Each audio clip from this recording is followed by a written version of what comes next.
রাহমাতুল্লাহি ওয়া বারাকাতুহু। আল্লাহ তাআলা দরবারে শুকর, তিনি পবিত্র মাহে রমজানুল মুবারক 30 রোজার শেষ শুক্রবার বিদাতুল জুমার নামাজে আল্লাহ তাআলা আপনাকে আমাকে কবুল করেছেন। সেজন্য তাবারক তাআলা যিনি শানুর দরবারে কায়নাতুল শুকর আমরা সবাই উচ্চ আওয়াজে একবার বলি আলহামদুলিল্লাহ। এর সাথে সাথে অসংখ্য অগণিত দুরূদ ও সালাম সরকার কায়নাত রাসূল করিম সাল্লাল্লাহু তাআলা আলাইহি ওয়া সাল্লাম রওজা মুবারকে সোনার মদিনায় আল্লাহ তাআলা যেন আমাদের সকলের নাম ধরে আমাদের দুরূদ ও সালাম কবুল করেন, সকলে বলি আমিন। আজ আলোচনা হচ্ছে মসজিদের আলো।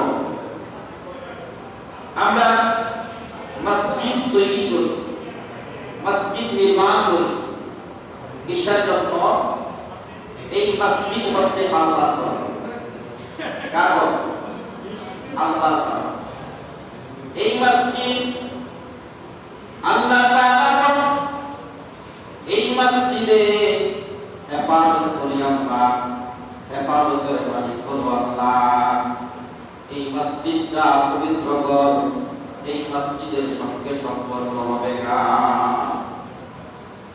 আল্লাহ কোরআনুল কারীমের মধ্যে এই মসজিদ সম্পর্কে বলেন সূরা তাওবার 17 নম্বর আয়াতের মধ্যে, ইন্নামা ইয়াকুমু মাসাজিদাল্লাহি মান আমানা বিল্লাহি ওয়াল ইয়াউমিল আখির। মান আমানা বিল্লাহি ওয়াল ইয়াউমিল আখির ওয়া আকামা সসালাতা ওয়া আতা যাকাতা ওয়া লাম ইয়াখশা ইল্লাল্লাহ ওয়া আসা উলাইকা আন ইয়াকুনু মিনাল মুহতাদিন। মসজিদ সম্পর্কে আল্লাহ পাক কোরআনুল কারীমের মধ্যে বলেন, আল্লাহ মসজিদ তারাই আমানত করে যারা আল্লাহ ও পরকালে ঈমান এনেছে এবং নামাজ কায়েম করে, যাকাত দেয় এবং আল্লাহ ছাড়া কাউকে ভয় করে না এবং লোকদের সম্পর্কে আশা আছে যে তারা সঠিক পথ অবলম্বনকারীদের অন্তর্ভুক্ত হবে। সূরা তাওবা। কারণ আল্লাহ মসজিদ তো তারাই আমানত করে, কারা আমানত করে? যারা আল্লাহ ও পরকালে ঈমান আছে, আল্লাহকে বিশ্বাস করে, পরকাল বিশ্বাস করে, নামাজ কায়েম করেছে, যাকাত কায়েম করেছে, একমাত্র আল্লাহ হয়ে আল্লাহর সন্তুষ্টির জন্য ওই মসজিদকে আবাদ করে ধরে সুবহানাল্লাহ। তবে পরিমাণের বিষয় হলো এই মসজিদ গুনাহ সালামের কুপ্রভাব আমাদের অন্তরে পড়েছে। গুনাহের জন্য এই মসজিদটা আমরা নেকের উদ্দেশ্যে করি, কিন্তু এই মসজিদ নির্মাণের পরে আমাদের গুনাহ হয়। শুধু নেক নয়, নেকের বদৌলতে আমরা গুনাহগার হয়ে যাই মসজিদের কারণে। এবং মসজিদ একমাত্র নির্মাণ করা হয় আল্লাহর সন্তুষ্টির জন্য, আল্লাহকে রাজি এবং খুশি করার জন্য আমরা মসজিদ তৈরি করি, ওই মসজিদের নামাজের জন্য, ইবাদতের জন্য, আল্লাহকে খুশি এবং রাজি করার জন্য হলো মসজিদ। ওই মসজিদে আসার উদ্দেশ্য হলো আল্লাহ যাতে খুশি হয়, আল্লাহ যাতে রাজি হয়, পরকাল যাতে সুন্দর হয়, ইহকাল যাতে সুন্দর হয়, এই জন্য আমরা মসজিদে আসি, এই জন্য আমরা মসজিদ নির্মাণ করি। তবে পরিতাপের বিষয় হলো গুনাহের প্রতি ঘৃণা কমে গেছে। আমাদের যে গুনাহ হয়, এই গুনাহের প্রতি আমাদের ঘৃণা কমে গেছে। ইসলামের নির্দেশনাবলীর প্রতি মর্যাদা বোধ কমে গেছে। ইসলাম যে একটা মর্যাদাশালী, ইসলাম যে অত্যন্ত দামি জিনিস, ইসলাম ধর্মটাই অত্যন্ত দামি জিনিস, এই জিনিসটা আমরা ভুলে গেছি। ইসলাম কাকে বলে, ইসলাম কি, এই জিনিসটা আমরা জানি না। ইসলাম যদি আমরা সঠিকভাবে ইসলাম আমরা বুঝতে পারি, আমরা হব আল্লাহ ওয়ালা, আমরা হব নেককার, আমরা কখনো গুনাহগার হব না। কারণ যতই গুনাহ করি না কেন আল্লাহ তাআলা আল্লাহর সন্তুষ্টির জন্য যখন আপনি কোনো কাজ করবেন, আল্লাহ আপনার জীবনের সমস্ত গুনাহগুলো পাপ করে আপনাকে নেককার বানায়া দিবে। পরে দিলের ব্যবহারটা ছিল কি প্রদর্শন সুদ ও সম্পর্ক নিহিত কাজে জড়িত লোকদের হাতে মসজিদ পরিচালনার দায়িত্ব দিয়ে দিচ্ছি। এখানে আসছে বাংলাদেশের মধ্যে বেশিরভাগ মসজিদগুলো যিনি সুদ খান, যিনি ঘুষ খান, যিনি অন্যায় করেন, অপরাধ করে, তাকে মসজিদের পরিচালনার দায়িত্ব দেওয়া হয়েছে। কারণ সে তো ইসলাম সম্পর্কে অবহিত, ইসলাম সম্পর্কে জানে না। ইসলাম সম্পর্কে জানলে সে সুদ ঘুষের সাথে সম্পর্ক রাখতো না, খারাপ কাজের সাথে সম্পর্ক রাখতো না। সেই ব্যক্তি ভালো কাজের সাথে সম্পৃক্ত থাকবে, সেই হবে মসজিদের পরিচালনার দায়িত্বে।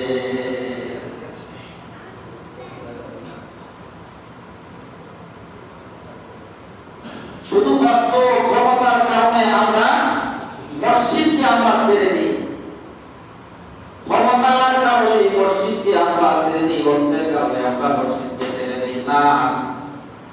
এই মসজিদটা এমন একটা জিনিস, পবিত্র জিনিস, এই পবিত্র জিনিসকে পবিত্র রাখার দায়িত্ব হইল আমাদের। মসজিদকে অপবিত্র করা যাবে না। আমরা যখন নামাজে আসি, আল্লাহর নবী বলেন সবচাইতে দামি সম্পদ হলো পৃথিবীর মধ্যে মসজিদ। এই হাদিস আমি মুসলিম শরীফ থেকে নিয়ে এসেছি। আল্লাহ রাসূল বলতেছেন মসজিদ সবচাইতে দামি জিনিস। وقال النبي صلى الله تعالى عليه وآله وسلم أحب البلاد إلى الله مساجدها أحب البلاد إلى الله مساجدها وأبغض البلاد إلى الله أسواقها। আল্লাহ তাআলার নিকট সবচাইতে প্রিয় স্থান হলো আল্লাহর ঘর মসজিদ।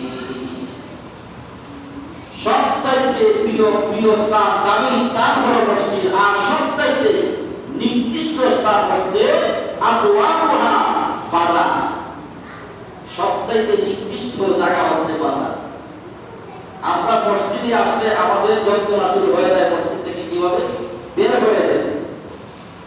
আর বাজারে যখন যাই, দোকানে যখন যাই, মার্কেটে যখন যাই, তখন সময় ঘন্টার পর ঘন্টা আমাদের চলে যায়। তাহলে আমার রাসূল যা বললেন যে সবচাইতে নিকৃষ্ট জায়গা হচ্ছে বাজার, আর সবচাইতে উত্তম স্থান হচ্ছে মসজিদ। এই মসজিদে যখন আসবেন তখন একমাত্র আল্লাহর সন্তুষ্টির জন্য মসজিদে আসতে হবে, আল্লাহকে খুশি করার জন্য, আল্লাহকে রাজি করার জন্য। একমাত্র আল্লাহর সন্তুষ্টি অর্জনের জন্য আমরা মসজিদে আসি।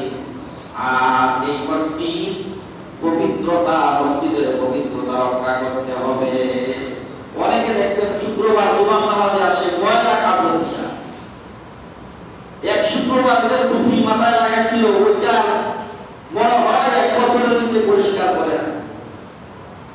কিন্তু আল্লাহ রাসূল বলেন না, যখন তুমি মসজিদে যাইবা পাক পবিত্র হইয়া, ভালো পোশাক পরিধান করিয়া, আতর লাগাইয়া, সেন্ট লাগাইয়া, যেটা ভালো গান, ভালো সুগন্ধি, সেই জিনিসটা লাগাইয়া তুমি মসজিদে যাও।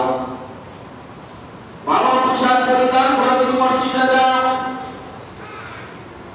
কারণ তুমি এমন একটা জায়গায় যাচ্ছ, সেই জায়গাটাকে আমার আল্লাহ পৃথিবীর মধ্যে সবচাইতে দামি জায়গা বানাইয়া রাখছে। দুনিয়ার মধ্যে সবচাইতে দামি সম্পদ, দামি জায়গা হলো মসজিদ, আল্লাহর ঘর। মসজিদে এসে উচ্চ আওয়াজে কথা বলা যাবে না, মসজিদে এসে জোরে কথা বলা যাবে না, মসজিদে এসে ডাক দিয়া কথা বলা যাবে না,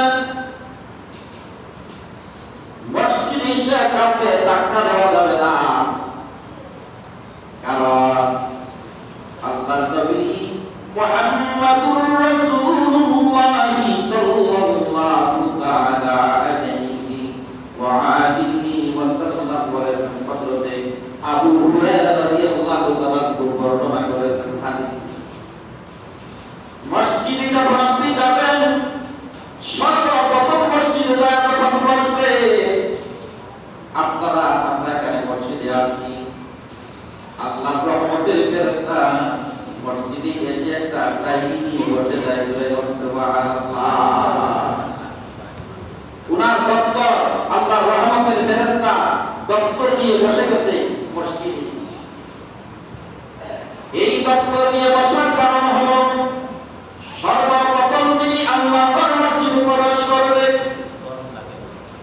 সর্বপ্রথম তিনি আল্লাহর মসজিদে প্রবেশ করবে, তার নামটা সেটাই করতে দেখবে এবং তার আমল নামার মধ্যে একটা উট কুরবানির সওয়াব দেওয়া হবে। সুবহানাল্লাহ। কি কুরবানি? উট কুরবানি। আমরা অনেকে তো ঈদুল আযহায় কুরবানি দিই, উট কুরবানি দিতে পারি না, পারি অনেকেই পারি না, দেওয়ার ক্ষমতা নাই। কিন্তু শুক্রবার মসজিদে জুমার নামাজে সর্বপ্রথম যে ব্যক্তি এসে প্রথম সারিতে বসবে, আল্লাহর নবী বলেন তার আমল নামার মধ্যে রহমতের ফেরেশতা একটা উট কুরবানির সওয়াব লিখবে। সুবহানাল্লাহ। দ্বিতীয় ব্যক্তি যখন আসবে তার আমল নামায় একটা গরু কুরবানির সওয়াব লেখা হবে। তৃতীয় ব্যক্তি যখন আসবে তার নামে একটা ছাগল কুরবানির সওয়াব দেওয়া হবে।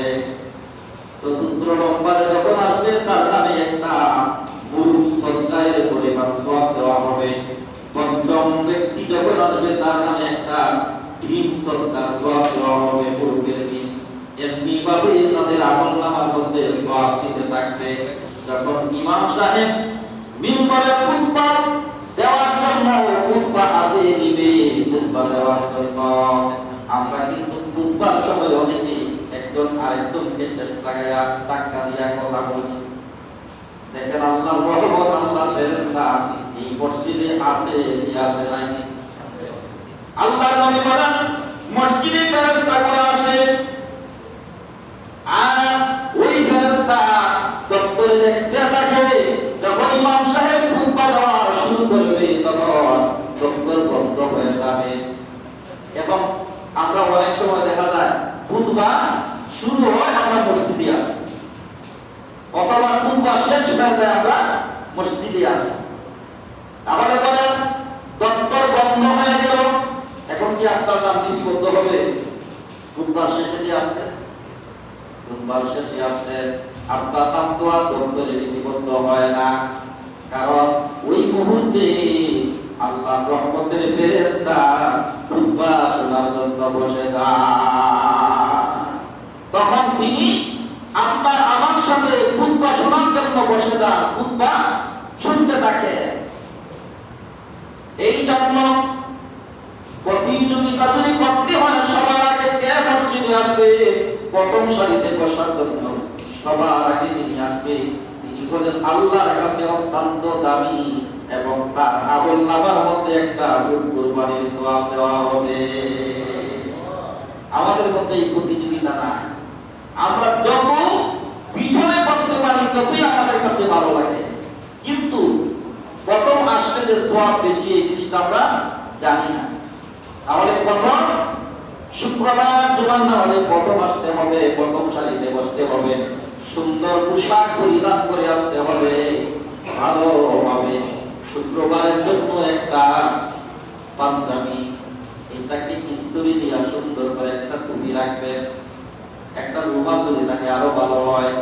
সুন্দর পোশাক পরিচ্ছদ নিয়া আল্লাহর মসজিদে আসেন, আল্লাহ খুশি হয়, আল্লাহর রহমতের ফেরেশতারা খুশি হয়, আমার নবী খুশি হয়ে বলেন আমার আল্লাহ বলেন হে ফেরেশতারা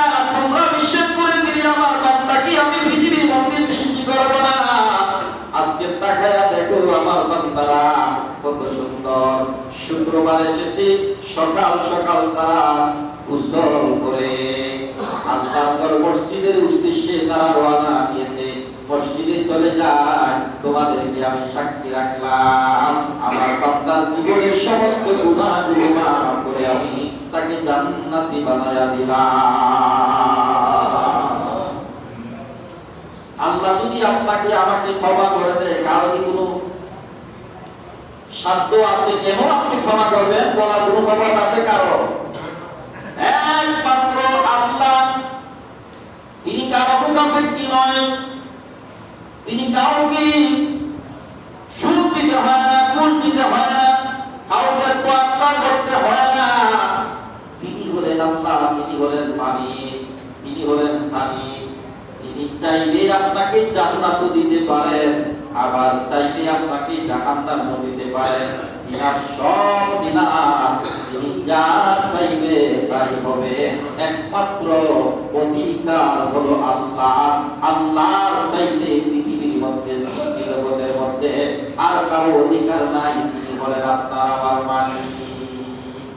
চাইলে আপনার অসংখ্য অগণিত গুনাহ শেষ নাই, কিন্তু আল্লাহ চাইলে ক্ষমা করে দেন। কারণ তাকওয়া থাকতে হবে। মসজিদে কদম আসার সাথে সাথে ডান পা দিয়ে মসজিদে প্রবেশ করবেন। কি পাবেন? কোন পা দিবেন? ডান পা দিয়ে মসজিদে প্রবেশ করবেন।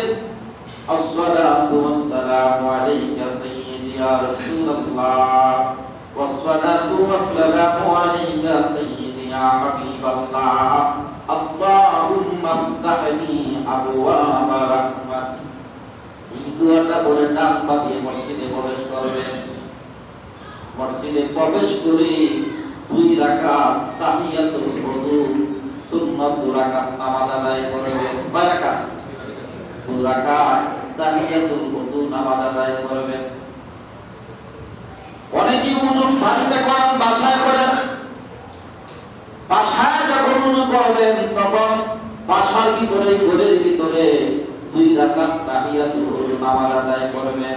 কয় রাকাত? ঘরের ভিতরে 2 রাকাত তাহিয়াতুল ওযু নামাজ আদায় করবেন। মসজিদে আসার সাথে সাথে তাফসিল মসজিদ, মসজিদে প্রবেশ করেন, মসজিদের শুকরিয়া তার 2 রাকাত নামাজ আদায় করে। নামাজ আদায় করে বসে যান। আলোচনা শুরু হওয়ার আগ পর্যন্ত তাসবিহ করেন, সুবহানাল্লাহ সুবহানাল্লাহ সুবহানাল্লাহ। আর যারা সূরা ইখলাস শরীফ তেলাওয়াত করতে পারে, সূরা ইখলাস সবচাইতে দামি তাসবিহ হলো সূরা ইখলাস শরীফ, এরকম সুবহানাল্লাহ।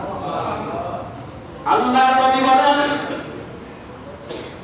যে ব্যক্তি সকাল সন্ধ্যা সূরা ইখলাস শরীফ, সূরা ইখলাস পড়ে কুল হুয়াল্লাহু আহাদ আল্লাহুস সামাদ লাম ইয়ালিদ ওয়া লাম ইউলাদ ওয়া লাম ইয়াকুল লাহু কুফুয়ান আহাদ। কতক্ষণ সময় লাগছে? কত মিনিট? 10 সেকেন্ড অথবা 20 সেকেন্ড সময়। 3 বার সূরা ইখলাস শরীফ পড়তে 1 মিনিট সময় লাগে। কয় মিনিট? ধরে ধরে দেখবেন, 3 বার সূরা ইখলাস শরীফ তেলাওয়াত করতে 1 মিনিট সময় লাগে। আর 1 মিনিট সময়ের ভিতরে আপনি আল্লাহর কোরআনুল কারীম 30 বার তেলাওয়াত করে সেই সওয়াব পাইবেন। আবার আল্লাহ বলে, আমার বান্দা যখন আবার এই সূরা ইখলাস শরীফ তেলাওয়াত করলো, ইখলাসের সাথে সহি নিয়ত নিয়ে ইখলাসের সাথে যখন সে 3 বার সূরা ইখলাস শরীফ তেলাওয়াত করবে, তার আমলনামার মধ্যে 1 খতম কোরআন শরীফ তেলাওয়াতের সওয়াব দেওয়া হবে। 1 খতম কোরআন শরীফের সওয়াব আপনার আমলনামার মধ্যে দেওয়া হবে মাত্র 1 মিনিট সময়। যে ব্যক্তি সকাল সন্ধ্যা সকালেও তেলাওয়াত করবে, বিকালেও তেলাওয়াত করবে সূরা ইখলাস শরীফ, আবার আল্লাহ বলেন তার জন্য জান্নাত, তার জন্য জান্নাত। যদি সে দিনের বেলায় মারা যায় সে জান্নাতি, রাতে তেলাওয়াত করার কারণে সে রাতের বেলায় মারা যাওয়ার কারণে জান্নাতি। নকশবন্দিয়া মুজাদ্দিদিয়া তরিকার সবক হলো, আমরা অনেক সময় তরিকা বিশ্বাস করি না। এক একজন আল্লাহর ওলি এক একটা আমল এটা নিজেদের থেকে দেয় নাই, মন করা থেকে দেয় নাই, এটা কোরআন হাদিস থেকে তারা দিয়েছে। নকশবন্দিয়া মুজাদ্দিদিয়া তরিকার সবক হলো সকালবেলায় ফজরের নামাজের পরে ফাতিহা শরীফ তেলাওয়াত করতে হয়, ফাতিহা পাঠ করতে হয়। ফাতিহাটা কি? আস্তাগফিরুল্লাহ 7 বার তেলাওয়াত করতে হয়। কয়বার?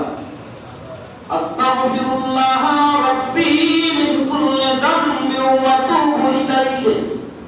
আস্তাগফিরুল্লাহ রাব্বি মিন কুল্লি যামবিন ওয়া তুবু ইলাইহি। আস্তাগফিরুল্লাহ রাব্বি মিন কুল্লি যামবিন ওয়া তুবু ইলাইহি। এই তাসবিহটা ইস্তিগফারটা 7 বার পাঠ করতে হয়। কয়বার? 7 বার। সূরা ফাতিহা শরীফ 3 বার তেলাওয়াত করতে হয়।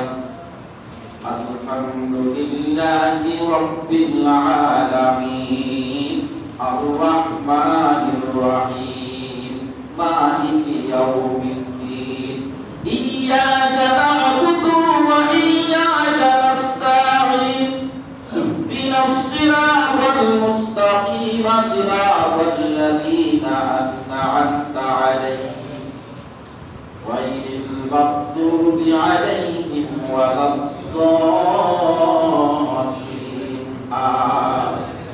আপনার আমার আমলনামার মধ্যে 15 পারা কুরআন শরীফের তেলাওয়াতের সওয়াব দেওয়া হয়েছে। তো এখন সুবহানাল্লাহ, একবার সূরা ফাতিহা তেলাওয়াত করার কারণে 15 পারা কুরআন শরীফের সওয়াব পেয়ে গেছে। তাহলে একাধিক 3 বার যখন সূরা ফাতিহা শরীফ তেলাওয়াত করবেন, আপনার আমলনামার মধ্যে 1.5 খতম কোরআন শরীফের সওয়াব দেওয়া হবে। কয় খতম? 1.5 খতম কোরআন শরীফের সওয়াব দেওয়া হবে। এবার আল্লাহর নবী বলেন, একবার সূরা ইখলাস শরীফ তেলাওয়াত করলে 10 বার কোরআন শরীফের সওয়াব দেওয়া হয়। 3 বার তেলাওয়াত করলে 1 খতম কোরআন শরীফের সওয়াব দেওয়া হয়। আল্লাহর নবী বলেন, তুমি আমার সাথে সম্পর্ক হয়েছে, তুমি আমার সাথে সম্পর্ক হয়েছে, আমার কাছে বসতেছো, এই জন্য আমি তোমাকে বলবো তুমি এই আমলটা করো। 9 বার নয়, 10 বার তুমি সূরা ইখলাস তেলাওয়াত করবা। সুবহানাল্লাহ। আল্লাহর ওলির কাছে বসার কারণে আল্লাহর ওলি আপনাকে কি বললেন? যে বললেন যে তুমি ইস্তিগফার করো 7 বার, সূরা ফাতিহা পড়ো 3 বার, সূরা ইখলাস শরীফ পড়ো 10 বার। এই সূরা ফাতিহা এবং সূরা ইখলাস শরীফ তেলাওয়াত করলেন, প্রায় 4.5 খতম কোরআন তেলাওয়াতের সওয়াব আপনার আমলনামার মধ্যে দেওয়া হইল। আমার আল্লাহ বলেন, যত ইবাদত বন্দেগী তুমি করো, সমস্ত ইবাদত বন্দেগী গ্রহণযোগ্যের জন্য আমার নবী বন্ধুর উপরে তুমি দুরূদ শরীফ পড়তে হবে। আর দুরূদ শরীফ না পড়লে তোমার ইবাদত আমি আল্লাহর দরবারে গ্রহণযোগ্য হবে না। এই জন্য 11 মর্তবা দুরূদ শরীফ পড়বে। 11 মর্তবা দুরূদ শরীফ পড়ার কারণে আপনার ইবাদতটা আল্লাহর দরবারে কবুল হয়ে যাবে। এই দুরূদ শরীফ পড়ার কারণে, কারণ সকালবেলা ভোরে ফজরের নামাজের পরে ফাতিহা শরীফ তেলাওয়াত করেন, ইস্তিগফার 7 বার, 3 বার সূরা ফাতিহা এবং 10 বার সূরা ইখলাস শরীফ তেলাওয়াত করেন। 10 বার সূরা ইখলাস শরীফ তেলাওয়াত করেন, আল্লাহ তাআলা আপনার আমলনামার মধ্যে কোরআন শরীফের সওয়াব দিয়া ভরপুর করে দিবে। এমনি ভাবে সকালে এবং মাগরিবে যে ব্যক্তি এই আমলটা করতে পারবে, যদি সে সকালে করার পরে দিনের বেলায় সে মারা যায়, তার আমলনামার মধ্যে 4.5 খতম কোরআন শরীফের সওয়াব ওই মুহূর্তেই দেওয়া হলো। রাতের বেলায় যদি মারা যায়, তার আমলনামার মধ্যে 4.5 খতম কোরআন শরীফের সওয়াব দেওয়া হলো। জুড়ে বলেন সুবহানাল্লাহ। সহজ আমল। আল্লাহর বান্দা কেউ জাহান্নামে যাবে না, কেউ জাহান্নামে যাবে না, কোনো ভয় নাই, যদি আপনি নিজেকে সংশোধন করতে পারেন, নিজেকে যদি তৈরি করতে পারেন। আমরা তো ইবাদত করি কিসের জন্য? জাহান্নামের ভয় না? জাহান্নামের ভয়ে ইবাদত করি আল্লাহর সন্তুষ্টির জন্য। কারণ অল্প সময়, কতটুকু সময় লাগে, ফজরের নামাজ পড়ি আমরা ঘুরাই। অনেকেই মুনাজাত থেকে ভয়ে যায়, মানে ফজরের নামাজ পড়ি সালাম ফিরাই সে ঘুরতে চায়। মসজিদে আসলে আমরা ঘুরতে চাই কেন? কেন ভাই? মসজিদে কি ভালো লাগে? মসজিদে আসছে নীরবে বসেন, তাসবিহ তাহলিল করেন, সুবহানাল্লাহ আলহামদুলিল্লাহ যা পারেন তাই করেন। অল্প সময়ে আপনার জীবন পরিবর্তন হয়ে যাবে, সামান্য সময় আপনার জীবন পরিবর্তন হয়ে যাবে। আজকের দিনটা আমাদের কাছ থেকে চলে যাচ্ছে, আমাদের কাছে আর এই দিন আসবে কি আসবে না এটা কোনো গ্যারান্টি না, কোনো গ্যারান্টি না। এই মাহে রমজানুল মুবারকে আজকের শেষ দিন, আগামী 1 বছর যদি বেঁচে থাকেন তাহলে পাবেন, আর বেঁচে না থাকতে পাওয়া সম্ভব। এই দিনটা আমাদের কাছে দামি কিনা বলে? সবচাইতে দামি আজকের দিনটা। মনে করবেন এই দিন আপনার কাছে আর আসবে না, আজকের দিনই আপনার জন্য শেষ। আল্লাহর প্রিয় বান্দা যারা, তারা সব সময় চিন্তা করে আজকের দিনটাই আমার জন্য শেষ দিন, আগামীকালকে বাঁচার কোনো ক্ষমতা আমার নাই। আল্লাহ যদি দয়া করে সময় দেয় তাহলে আছেন, দয়া করে সময় না দিলে নাই। এই জন্য সময়টাকে চিন্তা করবেন যে এই সময়টা কে দিয়েছে, আপনার সময়টা কে দিয়েছে? আল্লাহ তাআলা আপনাকে রিজিকের ব্যবস্থা করে দিয়েছে। আপনি বলতে পারেন আমি ইনকাম করতে পারি টাকা, আমি পরিশ্রম করে টাকা ইনকাম করি। কত মানুষ পরিশ্রম করেও কিছু করতে পারে না, আল্লাহ পক্ষ থেকে যদি না আসে। আল্লাহ আপনাকে আমাকে ব্যবস্থা করে দিয়েছেন, ইনকাম করার ব্যবস্থা করে দিয়েছেন, টাকা রোজগারের ব্যবস্থা করে দিয়েছেন। এই জন্য আপনার আমার উপরে যারা রুজি রোজগার বেশি তাদের উপরে অর্থের হক রয়েছে, আপনার ছেলে সন্তানের হক রয়েছে, আপনার আত্মীয় স্বজনের হক রয়েছে, আপনার ভাই ভাতিজার হক রয়েছে। আপনি মনে করতে পারেন আমি ইনকাম করলাম, টাকা বানাইলাম, আমার বাকিটাকে আমি দিব কেন, আমার ভাইকে আমি দিব কেন? না, আল্লাহ আপনাকে দিয়েছে, সেখানে আপনার উপরে হক দিয়েছে, সেই হকগুলো আপনি পরিশোধ যদি না করেন, কাল কিয়ামতের দিন আপনি আশা হয়ে যাবেন, সেদিন আপনাকে বাঁচানোর মতো কেউ থাকবে না। এই জন্য হক আপনার উপরে যাদের হক আছে, হকগুলো আদায় করার চেষ্টা করবেন। মাহে রমজানুল মুবারকের যে আমরা আজকে শেষ দিন, আগামীকালকে ঈদুল ফিতর আসবে। আজকে শুক্রবার জুমার নামাজের পর আপনার কাজ হলো আপনার বাবা মায়ের কবর জিয়ারত করবেন।